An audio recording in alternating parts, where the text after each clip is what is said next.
I said, of course I will. And she said, and I was like, what do you want me to speak about? And she said, whatever you think will provide the most value to the community. And so I gave that some thought. I wrote down some of the things that I thought I could bring value to. And I don't think it's so much talking about my business, but really just talking about my journey and like why I got a business started, taking you through my freshman year and kind of my journey so that you can see how I ended up here. And so hopefully you're all in different places, being freshmen or sophomores or seniors. Some of you are not sure if you want to start a business. So hopefully a lot of you are in some kind of place along my journey, and you'll be able to learn kind of the steps that I took to get where I am here. And so originally it was going to be, the talk was going to be how to make money work for you, and so we're still going to talk about that in case that's what you came for. But I kind of, after thinking about it more, ultimately what this is, it's about how to live out your dreams and different ways that I've found that you can do that. So today we're going to talk about my journey and kind of the lessons that I've learned, explain the only way that you'll be able to create financial freedom, so we'll talk more about that, today's golden business opportunity, and then hopefully have time for questions. So I've made this presentation and haven't spoken it out loud yet, so I might be repeating myself a little bit, or it might be a little all over the place. So hopefully we'll have time at the end for questions and answers. I'm not sure how long it's going to be either. So, but my goal is kind of to give you a new perspective on your ability to live out your dreams, whatever those dreams might be. So first, I want you to kind of think about what is your dream and kind of suspend all disbelief. And so I think how you can come up with your dream is to really think about, if you didn't have to worry about money or anything that you have, any difficulties or things that are holding you back, what would your perfect life be all about? What would you be doing if nothing else mattered except exactly what you wanted to do? And so I want you to kind of think about that right now for yourself, what that is for you. Some people it might be painting artistic works all day. Some of you might be traveling the world. Some of you it might be making a ton of money. It's going to be different for everyone, but think about really what, if you could do anything and it didn't matter where you were or financially or anything like that, what would that be? And just think about for a second that that's possible, whatever that is. So my freshman year, back in 2008, at orientation, when I was coming up with my major, the main thing I was thinking about was what's like the highest paying job that I think that I might be able to do or be qualified for. So that's kind of how I determined what major I was going to do. And so I originally thought engineering. That's like a six-figure out of college sometime job, so I'm going to do engineering. And then I saw the sheet at orientation of like the chain of 27 different math classes that you had to take, and it just, yeah, whatever, it was a crazy number, and I was like, immediately went from engineering to business. And they talked about that at orientation. They're like, most people, it's called the walk of shame or something like that when you go from engineering to business. So I did that pretty quickly. So I was going to do accounting. So that's like the highest paying job out of college for business, typically. So I'm just like, all right, I'll go with accounting, but I'll kind of figure it out later. But it was really about what job is going to pay me the most after college, which is I think what most people go into college thinking. It's, you know, I'm going to school so that I can get a good high-paying job so that I can make a lot of money. So sophomore year, I still didn't have a clue what I was doing, and I was just going to put that off. So I did a lot of partying freshman and sophomore year. Spent a lot of time just kind of having fun and just knowing that I've still got time and I'll figure things out later. I'll figure my life out later. And I thought that that was okay, but I just kind of was intimidated by the thought of having to really do something with my life. So I kind of just did a lot of partying instead and just lived the best 4 years of your life, you know, just try to live those up. So that's what I did a lot freshman and sophomore year. And so going into my junior year, so in between sophomore and junior year, I was like, all right, it's time to get kind of serious. Like I should probably get an internship. So I got connected with an internship at this company called eMason, which is a pretty successful company, and I joined their finance team. I was still doing accounting, and so I was doing a lot of their accounting. I was working in there in accounting, pretty much doing whatever they told me to do, and just inputting numbers and working in their accounting, and it was like the worst experience of my life. I hated it so much. I just dreaded going to work every day because it was so boring, and I had to do it all for 3 months, and it was a good experience because I now knew what I definitely didn't want to do, so I'm glad that I did it, but it was awful, and so I was kind of freaking out at that point because I'm like, this is my major, and I'm about to do this for 40 years. That's definitely not going to be possible for me. I need to figure out something else. And so I started really thinking about it more, what else I could do. I kind of don't have very many options now. I can do accounting, or I can go to finance, and maybe I'll like finance or marketing. And so I'm thinking about different majors, and I'm kind of just freaking out a little bit. And so going into my junior year, fall, one of my friends introduced me to a book. He said, you should read this book. It's called Rich Dad, Poor Dad. And I'm like, dude, I hate reading. I'm not going to read a book. I just want to relax after this internship. And so he convinced me that I should read this book. And I really hated reading. So I'm going to talk about that book and also another book that the same author wrote. But so at this point, though, I'm stuck in the job paradigm. You go to school so that you can get a good education, so that you can get a good, secure job, so that you can work there for 40 years and then hopefully retire and be able to live freely after you're 65.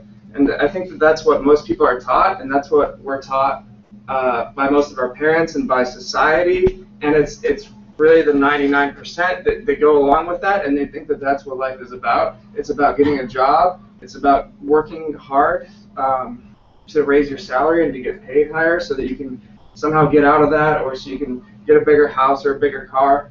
And so that's what I was thinking, and that's what I was going through. So I got introduced to these books, Rich Dad, Poor Dad, and Cashflow Quadrant. So this was right after my internship, and I was really tired, and I picked up this book, and I read it. I gave it a chance. And it was like the easiest read, and I read like halfway through it, and it was like 1 o'clock in the morning, so I'm like, all right, that was pretty awesome, but time for bed. And so I tried to go to bed, and I couldn't sleep because I was so excited about the things that this talked about, because there were things that I had never heard of before. And so I woke back up, and I went in my bathroom and turned on the light, and sat on my toilet and started reading more, and I finished the entire book in one night, which was amazing for me because I really hated reading with a passion, and I'm sure some of you do too. But it's a very easy read, and it teaches you about money and how money works, and kind of gives you an alternative perspective on how the difference between the rich and the middle class and the poor. And there's a big difference, and you're never taught this in school, and so it's really important to know, at least understand. And a lot of you in here are probably like on your way to starting businesses, or you want to, so you already understand a lot of this, but I'm going to still try to break it down because there's probably some people who might have been like in my shoes where you've never been introduced to this type of education. So they don't teach this in school, so I'm going to show you about these books. And just a kind of a disclaimer, these books talk a lot about money, but really what it's about is creating financial freedom. And I think that financial freedom is something that it's what can really allow you to live out your dreams. Because if you have to be working for money, it's really hard to be really doing what you want if it's really necessary for you to be doing something. And a lot of times you can align making money with your dreams, and that's the best route that you can go if you can do that. But a lot of times we fall into the trap of working for money instead of really living out our dreams and not having to worry about money. And there's a way to do that, and this book really shows you how to do that. So hopefully I can kind of break that down. So it talks about being wealthy, and my definition of wealthy is being financially free. Like I said, being able to do whatever you want, whenever you want, without having to worry about money. And after reading this book, that was really, really appealing to me, especially after my internship. It's like, if this is possible, I would much rather figure out how I can do this than work for money and work for someone else. It's something that I really don't like doing so that I can have fun on the weekends or after work. So it was really important for me to figure out something that was going to allow me to be doing what I wanted and still be able to pay the bills. So it was really cool to learn these concepts because I've never heard of it before. And so the Cashflow Quadrant book, also by Robert Kiyosaki, this is like my favorite graph of all time, and it's a really important graph, and you'll never have a class that shows you this because in school they don't really teach you about, they teach you how to be an employee. They don't really teach you about how to own a business. So this is the E. This is the left side of the quadrant, and this is linear income, which means that you have a fixed amount of income that you have to work for. So as an employee, obviously you have a job, so your time is money. So the more time you put in, the more money you work. So the employee always has to work harder to raise their salary, but it's always rested upon their effort. So the amount of time that you put in, the amount of hard work you put in, is the highest ceiling that you can get to in the amount of money that you earn. And so you really have no leverage. It's just work harder to make more money. As a self-employed, you own a job. So this is where I am right now with my business. So I have a business, but I have to be there for it to run. So I can't step away from my business right now, or else it'll suffer. So I'm in the S right now, the self-employed, and this is a lot of doctors and dentists. Yeah, they get paid a lot of money, but if they don't show up for work, they don't get paid. So they really don't have that freedom to be able to do whatever they want, whenever they want. Even though it's very high paid, they also get taxed the most, and they still have to put in time to create money. And so, you know, the self-employed is running a business, but you have to be there for it to run. So it's still a job. So you own the job. And then on the right side is the B and the I. The B is the business owner, which means that you run a business system. So you're able to leverage people. You're able to put together people to create, to solve a problem in the market. And you can leverage all those people and, you know, put together some sort of system of people that creates money from the services that you're providing, whatever that might be. So there's a million examples of that. You could run an online business. You can run, you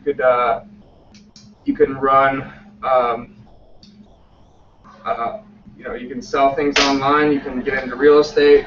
I mean, you all know what a business owner is, but it's anything that's going to allow you to step away and by putting together that system, it's able to generate money for you. And the I is the investor, and that means that money works for you. So you're able to use your money to make more money, so you can put it into stocks or into real estate that's going to yield a return from people paying rent, or anything that you can invest in. And you can also invest in the B, invest in the businesses, and that money is going to work for you. So the only way that you're ever going to be financially free is if you can be on this side of the cash flow quadrant. You'll never be able to step away from your job as an employee or as self-employed, and you'll always be working for money. But if you can, and sometimes you can do a mixture of both. Sometimes you can be an employee and also own your own business on the side, and you can be working towards getting yourself to this side. But you'll never be able to truly step away and not have to worry about money at all unless you're on this side of the cash flow quadrant. And so once I learned this, I really it was really awakening. It really awakened me to just how obvious it is that you can't get out of this side, and they call it the rat race in one of the books, and I'll talk about that in a second. But it's always, you know, if you're a rat and you're running on the hamster wheel, you're working really hard, but you're still not really getting anywhere. So you continue to work, and the harder you run, you still don't really get anywhere. So a lot of employees get in the trap of working harder for money so that they can buy nicer houses and nicer cars, but you're just working harder and your expenses are going up, but you're never able to really free yourself and do what you really want to do. So this was pretty awakening to me. And this is the only way that you'll ever be able to create financial freedom, is being able to create something that makes money for you. And so, like I said, right now I'm here, but I'm trying to get here. I'm trying to get myself out of the business so that it can be running itself, so that I can be having residual revenue coming in each month, so that I can use that money to invest in other things. And so they say it takes money to make money, which is true sometimes, but you can always start with no money and work your way through the cash flow quadrant to get here, so that you can get that money to make more money, so that you can really free yourself to be doing what you really want to do. And I'm not saying that it's bad to be an employee, because a lot of times it takes that experience, and a lot of times you can be living your dream as an employee. You can love your job, but that's not for everyone. Sometimes it can be misleading that you're working for money and that you love that, but is it really what you ultimately want to do if you could be doing anything? And sometimes it's not, but sometimes it is. So I'm not saying that that's bad, but I'm saying that for me, I want it to be completely free, to have money coming in and not have to worry about it, so that I can really be doing whatever I wanted to do. So the Rich Dad Poor Dad book talks about the difference between the middle class, the E's and the S's, versus the wealthy, the B's and the I's. So the middle class wants to be safe and secure, but the wealthy are willing to take risks. The middle class is focused on increasing their salary, so working harder, and the wealthy is focused on how they can create more residual revenue, recurring revenue that's going to be continuously being brought in, that they can use that to create more wealth. And then, so it's not always working harder, but it's working smarter and understanding how money works. So much of the middle class spends their income on improving their lifestyle. So it's, I want the bigger house, the longer vacation, the nice clothes, and then the wealthy, a lot of times, that you have to reinvest into more assets or more things that are going to make you more money, so that you can you delay gratification, so you can get those things later, but you build something that is going to work for you instead of having to work for the money. Earning potential is limited by the amount of hours you work, so you have to work harder to earn more, and the wealthy have no earning potential. As you free yourself and create systems and have money to invest, you're not limited by any certain amount of time, because you can leverage certain things and allow that money to work for you. So I kind of went over that one and went over the rat race, and so they kind of stay in the rat race, and is what the book calls it, and the wealthy are focused on creating financial freedom, and it's the only way to do it is being a business owner and investor. So it was time for me to make a decision after learning this information, and I really believe that it's a decision that you make, because I didn't know how I was going to get on this side. I just knew that I didn't want to be on this side anymore. I wanted to create financial freedom. I wanted to be able to have freedom to do whatever it is that I wanted to do, and I just told myself that I wasn't going to, just because a lot of other people weren't doing it. I had learned this, and I knew that a lot of people didn't know this. They just hadn't been taught it. So I made a decision. I don't know how long it's going to take, but I'm going to be on this side, which means that I need to figure out how to create a business or create some kind of system that's going to generate revenue for me without having to work hourly or on a salary basis. So I was excited about this idea that I could create financial freedom. I could retire at any age that I wanted to if I was able to create this, and there's no retiring early on this side. So I had no idea how I could do it, but I knew that that's what I wanted to do. So I started focusing on what I could do to get on that side. So so here's my situation. These were real excuses too. This was what I was really thinking. My junior year, I'm like, I want to do this business thing, but I have zero business experience. I don't have any mentors. I can't think of any good ideas. I don't have any money. None of my friends are doing this. I'm just in college, and I really don't know what I'm doing. So all I knew was I wanted to get on that side, but I didn't know how to do that at all. I didn't know anything. I didn't have good ideas. I didn't have confidence in it. But the reality is, I have access to books and internet. I don't have a mentor, but again, I have the internet. I can't think of a good idea, but I do have a brain. I don't have any money, but I can find a way. And none of my friends are doing it, but so what? And I don't want to know what I'm doing, but I was too passionate about finding a way. So I wasn't going to let these excuses allow me to give up on trying this out. So I made the decision that I was going to do it. So I decided that I was going to start my own business before graduating without knowing what it was going to be or how I was going to do it, but I just made that decision. So this is a good quote from Jim Rohn. It says, if you really want to do something, you'll find a way. If you don't, you'll find an excuse. And that's true. And those excuses came up a lot, but my passion for doing this and figuring it out overrode those excuses. So now I just needed to find a good idea. So I have an online journal that I started writing in my junior year, and I would recommend that you guys do it too because it's really cool to look back on. So this is what I wrote at the start of spring semester. So going through fall, I was like, had this idea. I was still partying a lot, but I was like, I gotta start a business. I gotta do something before I graduate. But it's still like late, you know. It's junior year. Like, how am I gonna start a business that's gonna allow me to have freedom to continue that by the time I graduate, which is gonna be just less than 2 years from that point. So starting a new semester, wrote down some of the classes I'm taking, and I said that I'm feeling nervous about starting a business, nervous about business owning lately, as I've realized it's impossible to do on your own. I don't know what gave me that thought, but I was obviously pretty discouraged by whatever I had been going through, and just I didn't think it was really possible. So I was really getting down on myself and really kind of starting to talk myself out of starting a business. And but I was trying to think of ideas. So I said, I have my best idea yet to start an app website that tells you where to watch the game, including how many TVs, channels, atmosphere of the bar. It's a great idea, nothing like it exists, but I don't know how to start that on my own. I'll look into more of starting an internet business later. Another idea I had last night was a pool float that massaged you. If anyone's looking for a business idea, I still haven't started that yet.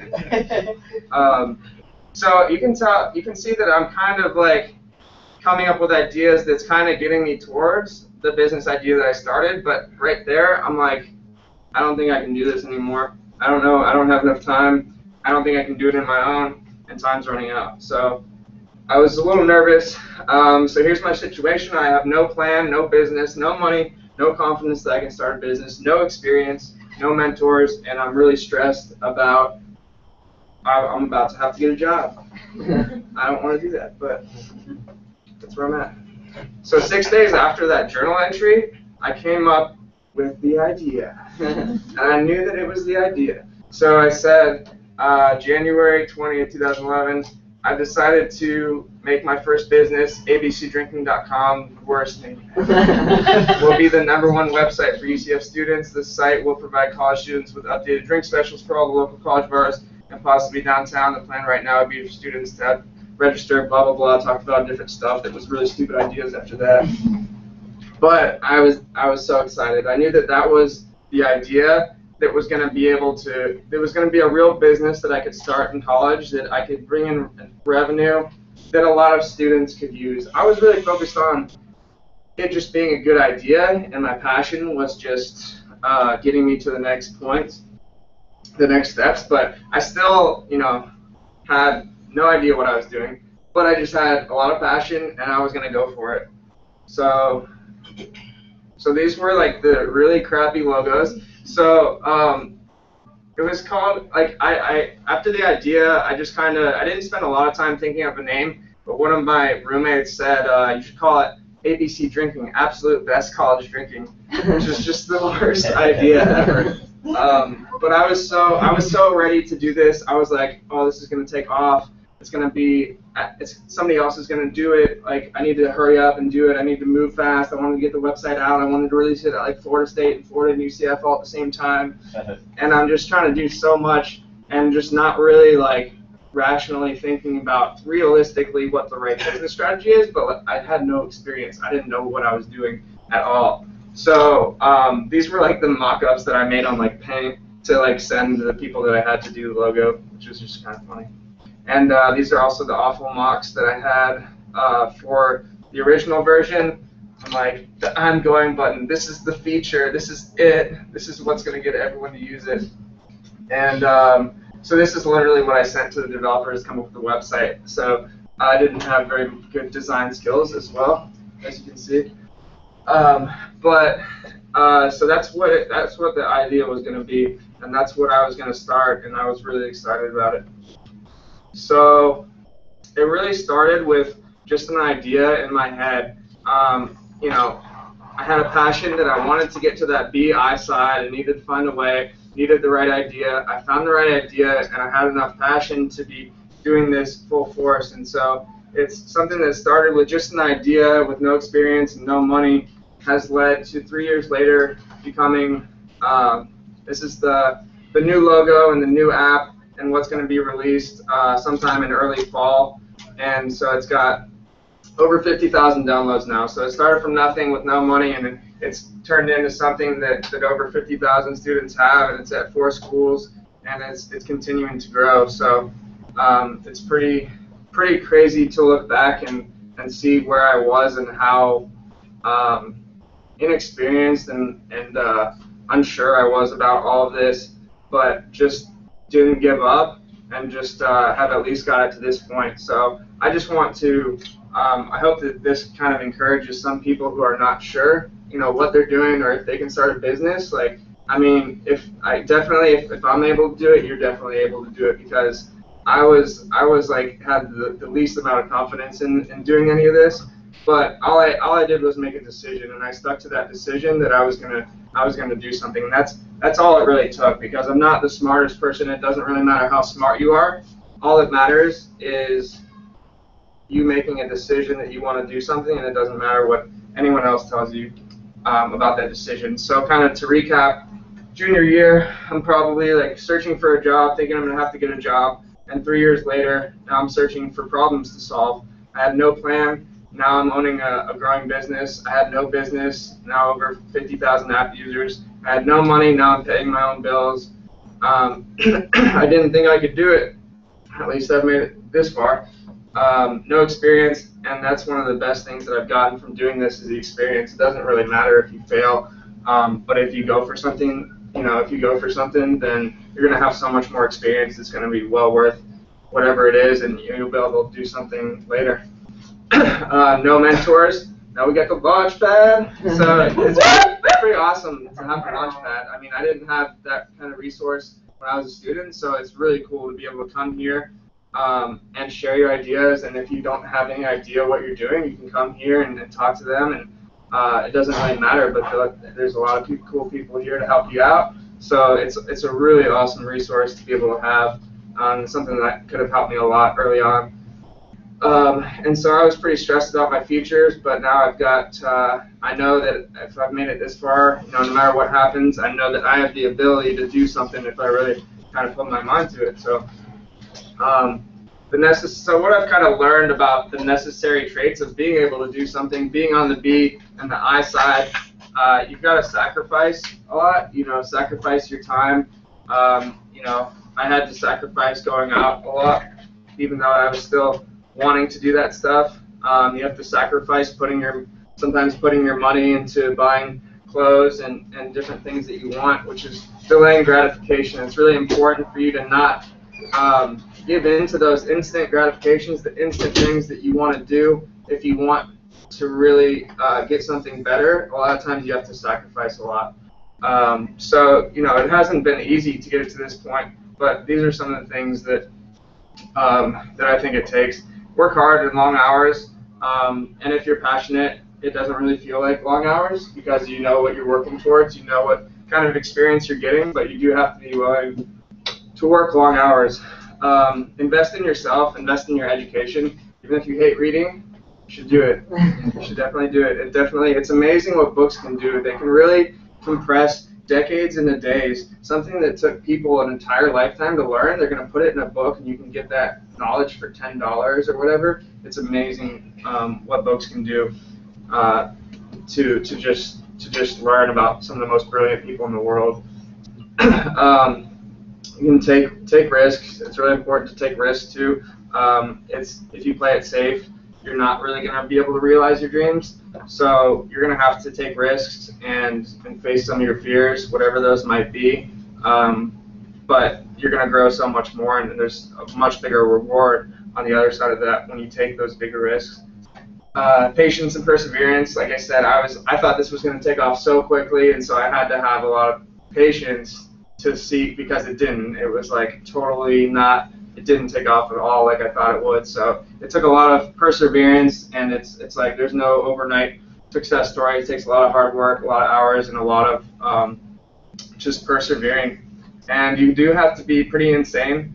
And going along with that is passionate. So you have to be pretty crazy to start your own business, because you are putting in like way more hours than you're paid for. So you kind of, from the outside perspective, you should, if you look insane while you're doing your business, like that's a good thing. That means you know you're doing the right things probably.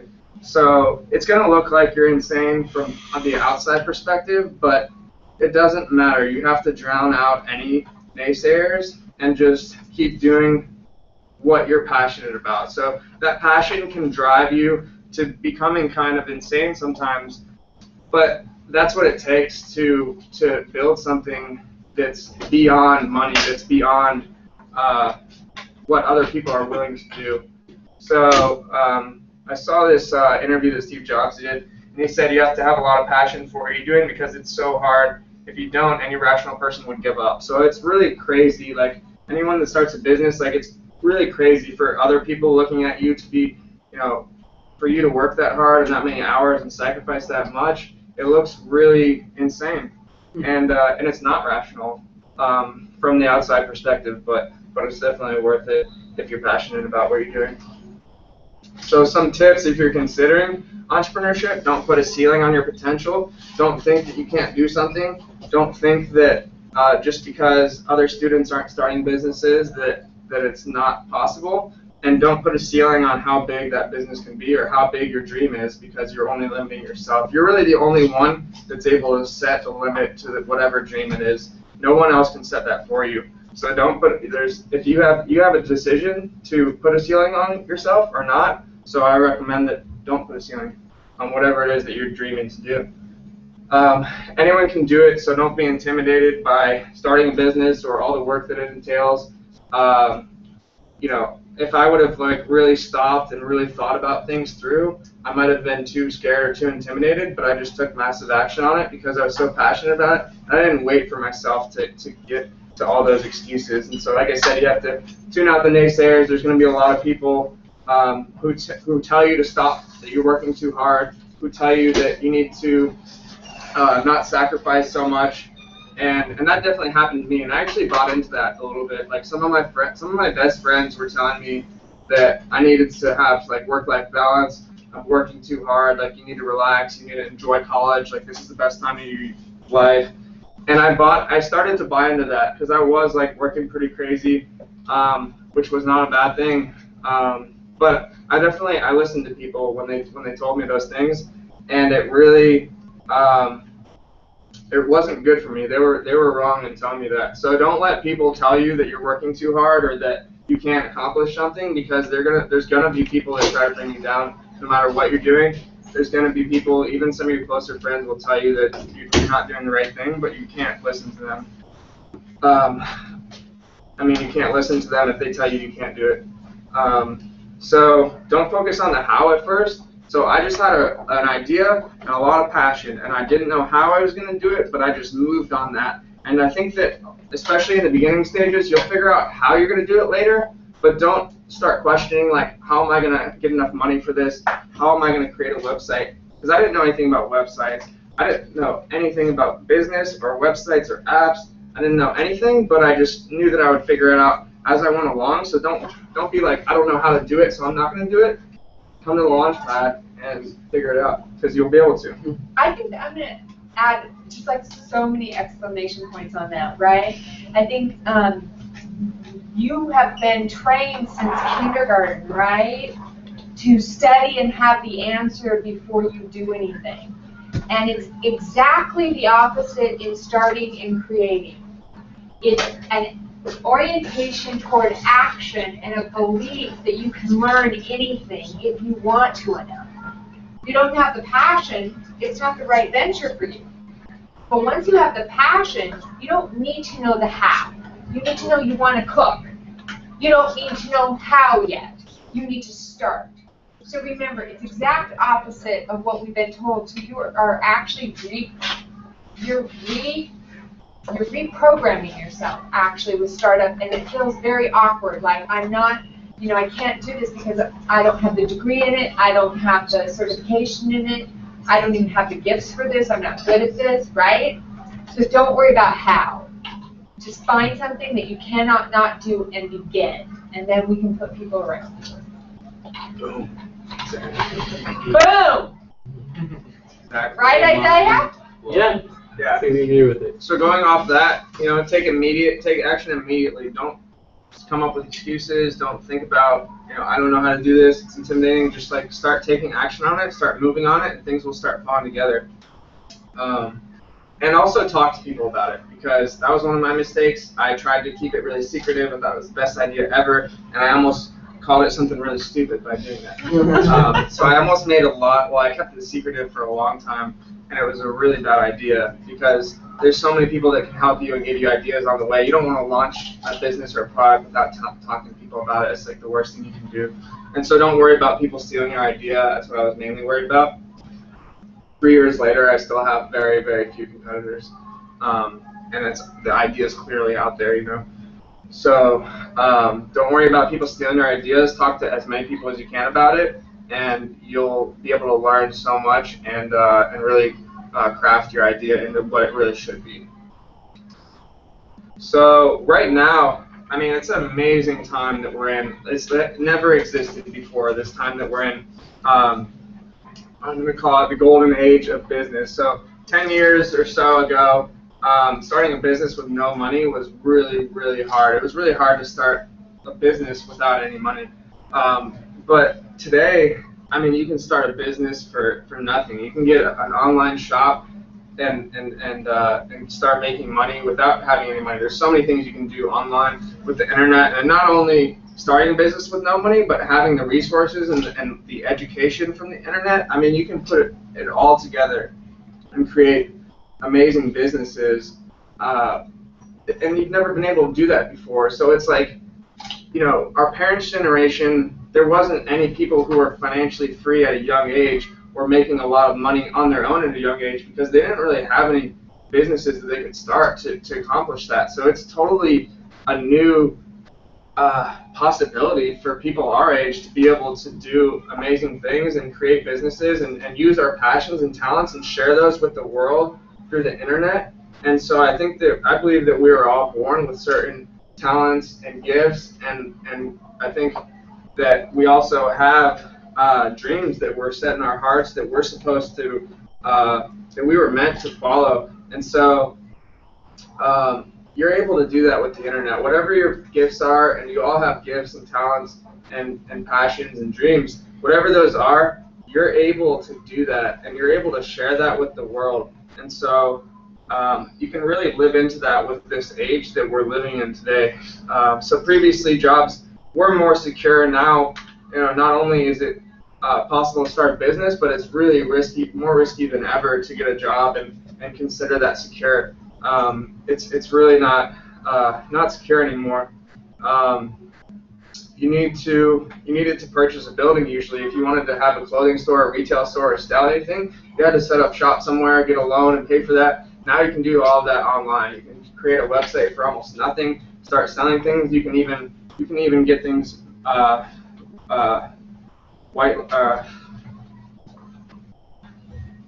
forgot the term for it. Something labeled. White label? White labeled. Yeah, I think so. And sell get products white labeled and put your own branding on it, and then sell those for a higher price. Like, you can put a whole business together for no money, and just with marketing skills and promoting that website, which also you can do without money. You can start making money from that. There's amazing things that you can do right now. So you needed to hire a lot of times a lawyer and accountant to do the right things. Now you can get, again, all that information for free on the internet. You can sell everything over the internet, and there's so many resources.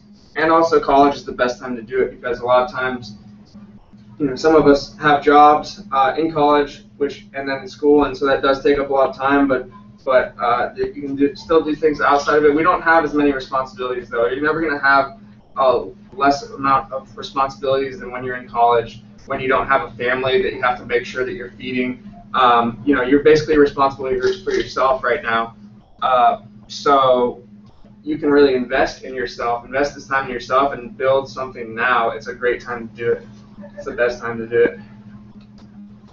So if you're wondering how to come up with an idea, for me, I had to just come up with a decision that I was going to come up with an idea. That's the first step, I think, is being determined that you're going to come up with an idea. And the idea will come to you if you make that decision. There's a lot of power in making a decision. And once you decide on something that you're really going to do it, you'll start thinking of things. So think about what you love, think about what you're good at, and figure out how you can share that passion with the world through the internet. So I think that's a good place to start, is think about what you're passionate about. Listen for problems. If you hear people, like, that's where people were sitting around the couch asking what the drink specials were, like, that was a problem. There should have been an app that everyone can use. So I was just listening, and that's how I came up with my idea. And I also probably wouldn't have thought about that, because I could have thought about that idea through all college, but it took me making a decision that I was going to start a business for me to really listen and then use that new listening, how I was listening in a different way. I was listening for business ideas, and so I wasn't able to come up with the idea until I made that decision to come up with an idea. And even write down the stupid ideas, like you saw, like I was kind of on my way. I was talking about bars and finding the best games. So whatever the ideas are, just keep making a list, and you can maybe put ideas together to really come up with the idea that you're looking for. And if you really are stuck, just search Twitter in parentheses. I wish there was, or I wish there was an app for. And then there's people that are just giving ideas like constantly, and those are all problems because they want whatever it is. So you also, you have to make a decision. We all fall into one of these. Once we're in the workplace, we're all one of these, sometimes both of these. Like I said, I'm right here, but I'm trying to get here, which means getting myself out of the business, hiring people to run it. And one of my favorite quotes by Jim Rohn says, if you don't design your own life plan, chances are you'll fall into someone else's plan, and guess what? They have a plan for you? Not much. So you can make a decision, or someone's going to make a decision for you, where you want to be and what your dreams are going to be, and if you're going to go for those dreams, or if you're going to let someone else use you to build their dreams. And so there's a lot of collaboration, like I said, that can happen on the east side, but to really be able to live out your dreams, I think it's a good, it's clear that you'll definitely be able to do that if you're financially free. If you don't have to worry about money, if you have money coming in from different things that you've set up, then you're completely free to step into whatever you want to do. And I mean, I've studied a lot of successful people, and I was always like about the money, especially like I said, when I was going to get a job, I was looking for the most high-paying job. When I thought about a business, like why do I want to be on this side? Oh, well, I want to like make a lot of money so I can travel the world and do all this stuff. And after studying successful people and having a taste of moderate success myself, I've realized that money isn't going to buy you happiness, but at the same time, money isn't a bad thing. Money is an illusion. It's just a number. It's just a digit. I mean, we're not even really using cash that often. It's just a digit, and we use these digits to trade for things that we have value for. So you can think of money as a digit, and you're using however many digits you have to create the dream that you want. And so whenever I reinvest in the business, I'm not thinking about, oh, I'm paying money, like, oh no, there goes my money. I'm just trading these digits for what I think is going to bring more digits that's going to allow me to accomplish my dreams. So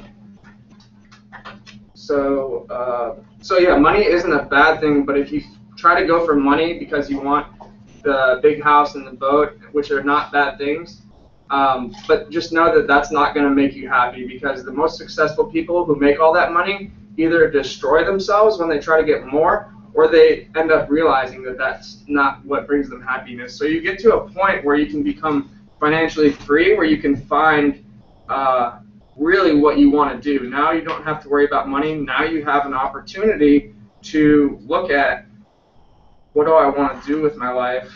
How can I be fulfilled? And a lot of times that's giving, that's serving others in whatever your talents are, and that's going to be, and that's living out your dream. So whatever your true dream is, it's without worrying about money. What is it that I would be doing?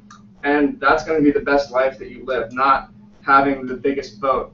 But sometimes it is that for some people. But it's just important to, I think, to realize that money isn't, the love of money is not good. But you can use money to fulfill your dream by kind of avoiding it, I guess, if that makes sense.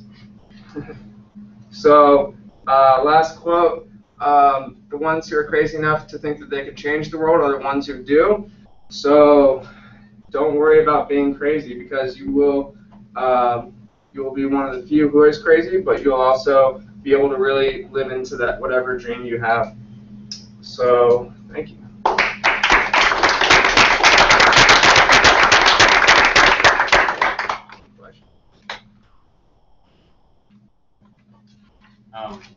Before I came here, I actually heard of Party Tutor, and because I was looking up a nightclub like Tutor or something, and somehow I came across on Google Party Tutor for like specials and stuff, and I was like, oh, that's cool. And then I read the website and stuff, and just telling me how, oh yeah, you can get all these coupons and stuff, and I thought it was really cool. And then I heard about this, and I was like, oh, he's gonna be there. That's awesome.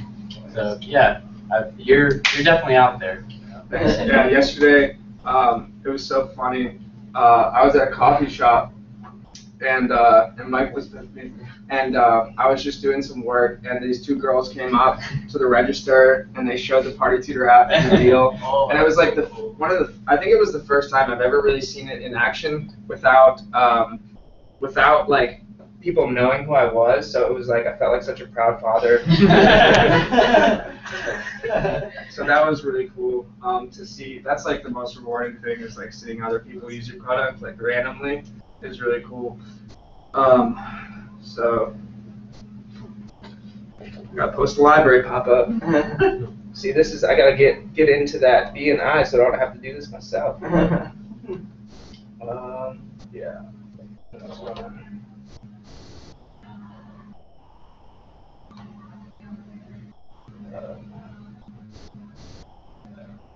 Any other questions? Do you design that? I design these right now for the deals. I hired a team.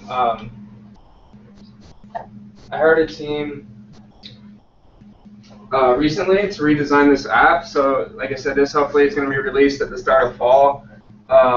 So, pretty excited about that. There's like a lot of changes going on with that, rebranding it and everything. But I designed the deals that go on there. But fortunately, with the new app, it'll just be text for the deals. So businesses are going to have their own login and be able to update their own deals and their own specials, and so the designs will be taken out of that. But they'll have complete freedom and flexibility to promote whatever they want to students, and then students can always come here to see everything going on around campus. I know at certain points, like, you have had employees, you have had like teams of people, systems of people that you were organizing and stuff, and maybe you vacillated between having employees and not. Like, what was it like to make that decision to kind of take on people and not have people under you? I've never had like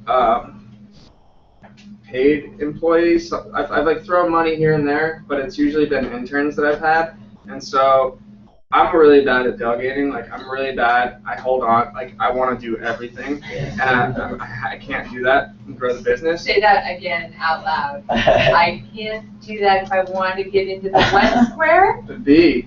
I got to get out of it, and I've got to hire people. So it's very necessary, but it's very necessary to hire people to do those things to grow the business, or else it can't grow. I can only do so much. And so it's just got to bring in, for me, it's got to bring in enough revenue to be able to hire people. So it's just a formula. It's a formula that I need to figure out of numbers coming in and numbers that I can pay someone and leverage those people. So, but it's tough. Like with interns, they're only motivated for so long without money a lot of times. So, trying to figure out different ways to compensate them, and also give them enough work because just. Trust too. I need to trust people instead of holding on to everything myself. What I want to ask you is like once it started going and whatnot, like how were you able to get the word out there? Like how did you start? Like how did you market it? Like were you able to just mouth to mouth, or like how did you really? A lot of it was definitely word of mouth. It's kind of hard to tell how much of it was word of mouth. I think most people. Once you hear about it, you want to tell someone about it. So there's always someone who can use it, who finds value, and especially with the new app, there's going to be things for everyone that they can use. But I did a lot of things. I did like posters, like flyers around campus, like sticking them in stairwells. I did yard signs around campus. I tried to do different things on Facebook. I did a lot of like guerrilla type marketing, stickers and stuff like that. A lot of it was word of mouth, but it didn't take off as quickly as I thought it would.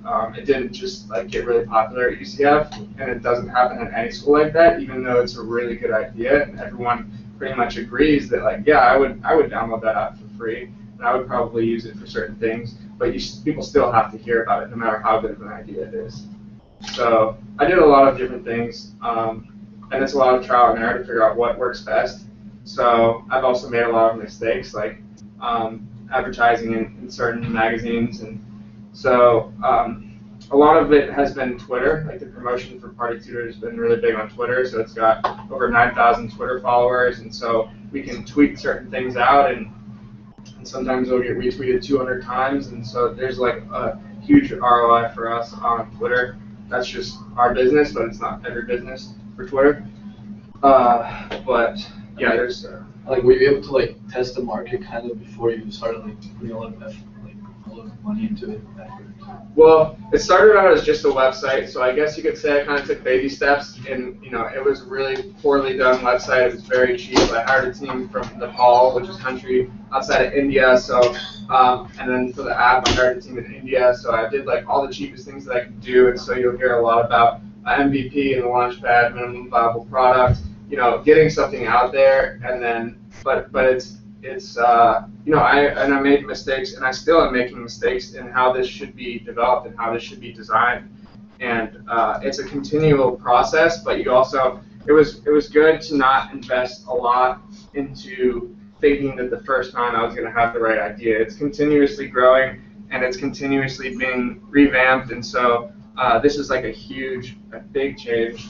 So I'll be interested to see how much more viral it goes by having this type of app, and hopefully. What's the biggest change to it? What's coming to it? For students, or? Yeah. Well, the Eat page is going to be big. I'm trying to get more people to use the other pages besides Party. That's what most people are always going to use it for, is the drink specials, finding out what's going on at night.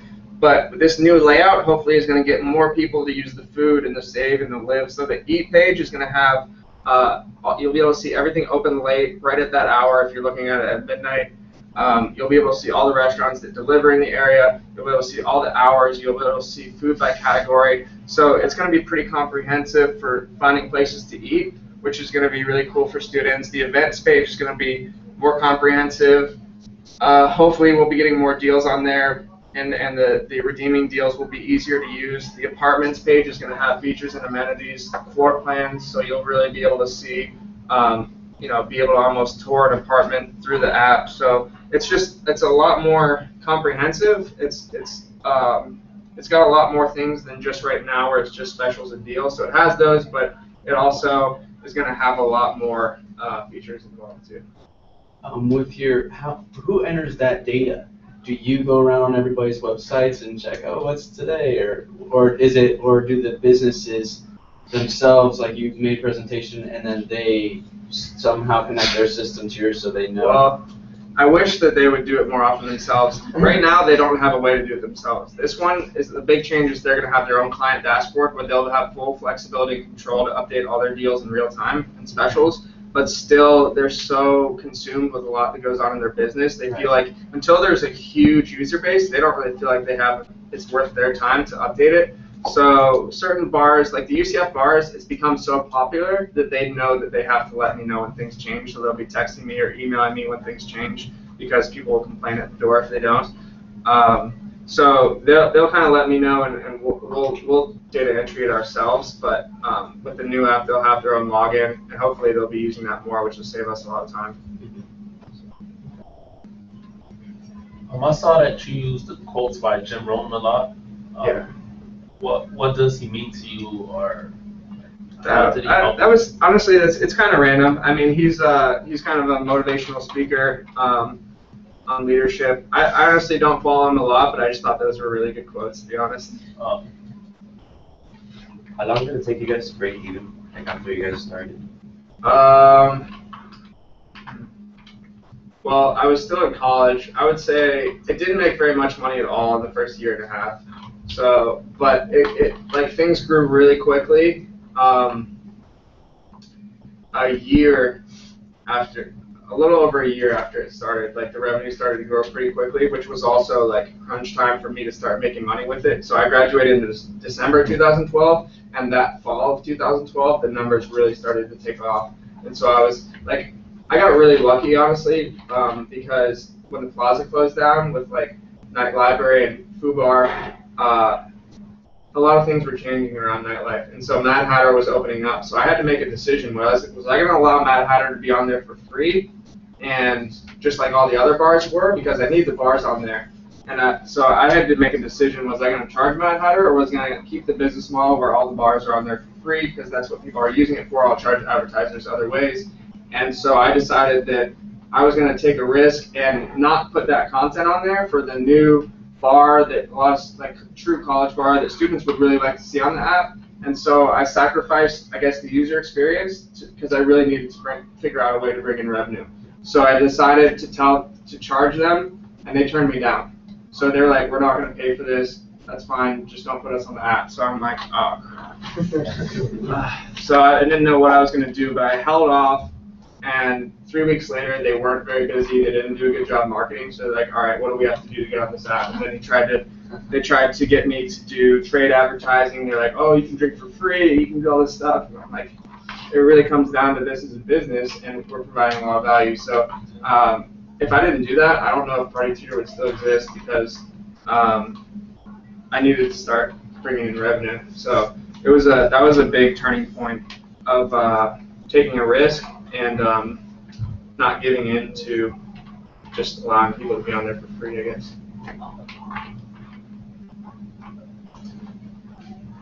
Cool. Were there any big breaks in the marketing, like in the way that it spread, like 50,000 app downloads, like, you know how you check your page on Facebook and it's like, were there any parts where just, you know, maybe a news article or something happened that just really accelerated? I think when the plaza closed down, we made Viva La Party Tutor tanks, if you've seen those around campus, and we charged for those too, you know, because we, especially getting with all the fraternities and sororities, like on the back it said in loving memory of the plaza, so it was like memorabilia kind of, so we charged $10 for that, and it had our logo on the front, it said Viva La Party Tutor in neon letters, and we sold 500 of those, and that was at the beginning of fall. I think that was the biggest turning point probably, because everyone in Greek life knew about it, and there's like 60 sorority girls bought it here, 70 here, so that was really big. I think that got it to the next level, but at this point, like news articles, and there's so much promotion that we're doing at all schools through the Twitter accounts, especially. They get there's not really many spikes, but it's every semester it's kind of continual growth. Like so, first semester there were 75 people that used it per day. The spring semester there was 150. The next summer there was 350. Then 500. Then 800. Then 1,000. So it was every semester it pretty much doubled for like the first 2 semesters. So there wasn't like I wouldn't say that there's a big spike, but it's just at the beginning of each semester, a lot of word of mouth that spread pretty quickly when everyone's wondering what the specials are. All right. Well, we are like so appreciative, right? And everyone knows here it's like give, give, give, ask. And Brent is awesome at give, giving, and asking. So what can we do for Party 2 today? So glad you We're all asked. on social. What can we do for you? Well, I didn't prepare a slide for this, but I want to. I mean, it'd be cool if you guys could email me or talk to me after and just let me know what you think about Party Tutor, what you thought about the talk today, what you learned. I mean, I would like to hear from you guys and just hear how you use the app or how other students use the app and just any ideas that you have. It would be cool if you emailed me or talked to me about that. And I mean, seriously think about, suspend all disbelief and think about what if you could live a perfect life, according to, whatever it is that you want to do. Seriously think about that and don't disqualify yourself from living that life, even if it doesn't seem like anyone else is able to do that. So you're the only person that can really limit yourself. And I mean, if you guys have any ideas that you want to talk about, talk to me. I mean, I'm happy to talk to you guys about your ideas anytime. So, there's my email. So, yeah. And then what are your social? What are the Party Tutor app? Yeah, if you guys share the socials, that'd be cool. Like it on Facebook, Twitter, that'd be good. Awesome. So thank you guys. Thank you, and Alright, so after every seminar we have, it's tradition, so we sit at the back of the room and take a group photo for Instagram. If you guys want to head over to the TV, pile up. I do ask you guys stay shorter than longer because it's on Instagram.